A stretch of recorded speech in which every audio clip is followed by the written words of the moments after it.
first DLC offering is called First Strike. It releases February 1st. It has 5 new levels in it, 4 brand new multiplayer maps, as well as a zombie level called Ascension. Kowloon is inspired by the single-player campaign level that was also set in Kowloon City, China, but the actual design and the layout and the geometry in the map is built from the ground up for NP. Kowloon is the only map that has zip lines, which will allow players to quickly get from point A to point B. The trade-off to that is that you're completely exposed while you're on the zip line. You can't use your weapon. It's going to get you to your location much faster, but there's also the risk that you're going to get shot. Discovery is an Antarctic research station that was a German outpost left over from World War II.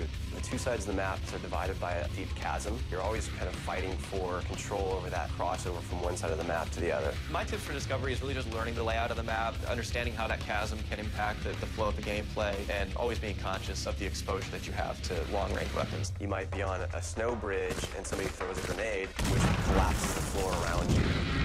Our large map is Berlin Wall. This focuses on the checkpoint Charlie area of Berlin. It puts you fighting on the two different sides of the wall. So you've got East Berlin versus West Berlin kind of thing going. Berlin Wall has certain attributes about it that if you use it right, you're going to have the competitive edge over your opponents. It has a lot of very long view distances. It's a really great map for snipers. There's some good high points, some good elevation there. And one of the unique aspects about Berlin Wall is that there's the no man's land in the middle. You can take the risk of going through no man's land to get a faster route, but there's a good chance you're going to get mowed down by the outer turrets.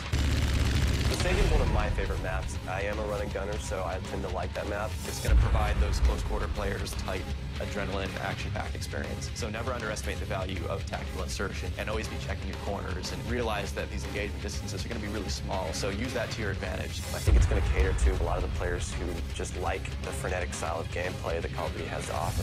One of the big agendas with this map pack is we're going to listen to the feedback that people have been giving about all the maps they've been playing with the release of the game. They want more verticality, more sniper opportunities. They really love the interactivity that we did. These are components that we wanted to bring back in a pretty big way in the first DLC offering. First Strike is going to be available February 1st for 1,200 Microsoft points, and it'll be available on Xbox 360 first.